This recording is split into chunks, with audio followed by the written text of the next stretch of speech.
আসসালামু আলাইকুম, কেমন আছেন সবাই? তো আমি বলতেছি দক্ষিণ কোরিয়া থেকে। ইটস সাইমন, আমার ইউটিউবের আইডির নাম। তো আজকে যে বিষয়ে কথা বলবো সেটা হচ্ছে দক্ষিণ কোরিয়াতে আসতে কি কি যোগ্যতা লাগে বা কি কি যোগ্যতা থাকলে আপনি দক্ষিণ কোরিয়াতে আসতে পারবেন।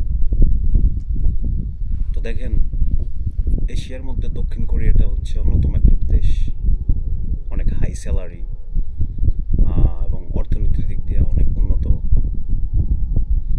সো দেখেন, আমাদের দেশে বেকারত্বের হারটা অনেক বেশি। যে মানুষ পড়াশোনা করার পরে কি করবে এবং কত টাকা স্যালারি হবে, আর সাধারণত আমাদের দেশে 10, 12, 20 হাজার টাকার উপর কোনো স্যালারি নেই। সবাই চায় বাইরের দিকে আসতে। তো অনেকেই দক্ষিণ কোরিয়ার প্রতি মানে ইন্টারেস্টটা অনেক বেশি, আর দক্ষিণ কোরিয়াটা আস্তে আস্তে অনেক জনপ্রিয় হইতেছে, কারণ সবাই চায়, কে না চায় অনেক হাই স্যালারি নিতে। তো যাই হোক, এখন আসেন যোগ্যতা।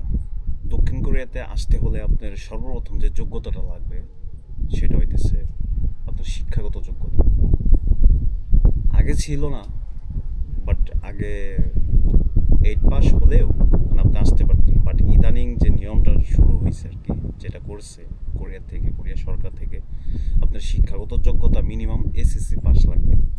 ইন্টারমিডিয়েট, মাস্টার্স, অনার্স এগুলো হইলে আরও ভালো হয়। কেননা কাজের ক্ষেত্রে, কোম্পানিতে কাজের ক্ষেত্রে যারা কোরিয়ান ভাষা ভালো না পারে, তো দেখা যাইতেছে তাদের জন্য অনেক মালিক আছে, অনেক ম্যানেজার আছে, মানে অল্প অল্প টুকিটাকি ইংলিশ কথা বলে। তো সেটা বোঝার জন্য মূলত এই শিক্ষাগত যোগ্যতাটা প্রয়োজন। তারপর আসেন দ্বিতীয়ত, আপনার কি লাগবে? দ্বিতীয়ত লাগবে আপনার একটা পাসপোর্ট, বৈধ একটা পাসপোর্ট লাগবে, এবং ওই পাসপোর্টের মেয়াদটা হবে মিনিমাম 6 মাসের মেয়াদ থাকতে হবে। তাহলে আপনি কোরিয়ার জন্য অ্যাপ্লাই করতে পারবেন। আর যদি দেখা যাইতেছে আপনার পাসপোর্টের মেয়াদ নেই, তো তার জন্য আপনি কোরিয়াতে অ্যাপ্লাই করতে পারবেন না। তারপর আসেন আপনার মেডিকেলের দিক দিয়ে। কোরিয়াতে 3টা মানে রোগ ব্যাধি যেটা আছে সেটার মধ্যে হইতেছে জন্ডিস 1 নাম্বার, তারপর হইতেছে যক্ষা, তারপর হচ্ছে এইডস। এই 3টা রোগ থাকলে আপনি কোরিয়াতে আসতে পারবেন না। আর বিশেষ করে অবশ্যই আপনাকে সচেতন হতে হবে। তারপর আসেন ড্রাগস। আপনি যদি মাতাল হন বা নেশায় অ্যাডিক্টেড হন, যেমন গাঁজা আছে, ইনজেকশন আছে বা ইয়াবা আছে, এইগুলা থেকে বিরত থাকতে হবে। আর এইগুলা থাকলে আপনি মেডিকেল আনফিট, তো অবশ্যই আপনার জন্য কোরিয়াতে এলাও না, বাঁচতে পারবেন না। তারপর আসেন চোখের যে কালার ব্লাইন্ড, যেটা আপনার চোখের লেন্স যদি ভালো থাকে তাহলে আপনি কোরিয়ার জন্য অ্যাপ্লাই করতে পারবেন। কেননা আপনি দেখা যাইতেছে যে এক্সামিনেশনে পাস করলেন, স্কিল টেস্ট পাস করলেন, বাট ছোট্ট একটা কারণে আপনাকে ওইখান থেকে বাদ দিতে পারে।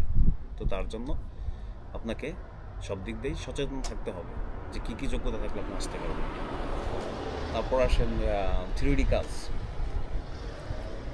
কোরিয়াতে সবাই জানে যে জাপান পরিশ্রমের দিক দিয়ে 1 নাম্বার এবং কোরিয়া হচ্ছে 2 নাম্বার, আর অনেক হার্ড ওয়ার্ক। 3D কাজ বলতেই চ্যালেঞ্জার্স, ডিফিকাল্ট এবং নেস্টিক। তো এইগুলোর কাজ করার মন মানসিকতা আপনাকে থাকতে হবে, অবশ্যই থাকতে হবে, তাহলে কোরিয়া আপনার জন্য পারফেক্ট। তারপর হইতেছে আপনার কোরিয়ান ল্যাঙ্গুয়েজ। অবশ্যই আপনাকে কোরিয়ান ল্যাঙ্গুয়েজ শিখতে হবে। কোরিয়ান ল্যাঙ্গুয়েজ ছাড়া কাজ হবে না, কারণ কাজের ক্ষেত্রে হোক, চলাফেরার ক্ষেত্রে হোক, কোরিয়ান ভাষা অবশ্যই আপনার প্রয়োজন। তো অবশ্যই আপনাকে শিখতে হবে। পরীক্ষা দেওয়ার আগে ভাষাটা আপনি শিখে নেবেন।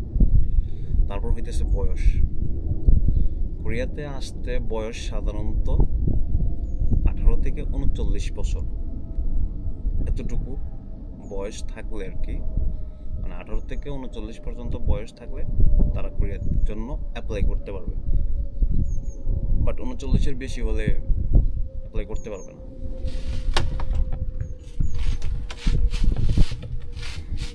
যদি আপনার বয়সটা 39-এর বেশি হয়, তো সেই ক্ষেত্রে আপনি কোরিয়াতে আসার জন্য অ্যাপ্লাই করতে পারবেন না। ছিল আপনার বিষয় যে কোরিয়াতে আসতে কী কী যোগ্যতা লাগে। আর এই সমস্ত যোগ্যতা যদি আপনার থাকে, আরেকটা বিষয় মিসিং করেছি, সেটা হইতেছে আপনার দেশদ্রোহী কোনো মামলা।